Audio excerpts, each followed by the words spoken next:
Sumuko at tinanggal na muna sa pwesto ang pulis na nakabundol na batang tumatawid sa kalsada sa Maynila. Ang insidente na huli cam tinutukan ni Ivan Mayrina. Kuha ito sa kahabaan ng Pedro Hill sa Santa Ana, Maynila. Makikitang dumaan ang dalawang humaharurot truck ng bumbero. Sumusunod sa kanila ang isang motorsiklo na maya-maya pa kitang-kitang nakahagip ng batang papatawid.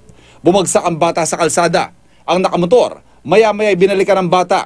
Naka-vest na neon green, asul na pantalon at boots ang lalaki. Pero hindi nahagip ang kanyang mukha ng CCTV. Sunod na nakita sa CCTV, umalis na ang nakamotor. Nagpapagaling ngayon sa Adventist Medical Center ang biktimang kinilalang si Justin Madarang, 11 anyos. Yung sa ipin po, natanggalan ng dalawa. Bale, putok po yung labi niya. Meron po siyang tahi sa kanang hita niya. And then may mga sprains po siya sa ulo. Ang lalaki na kilalang si PO1 Richard Paul Bautista na mula sa traffic sector ng Manila Police. Kusa raw itong sumukot, umamin sa nakatataas ng opisyal matapos ang insidente. Narelieve sa pwesto si Bautista pero pagtiyak niya, hindi raw niya tinakbuhan ng bata.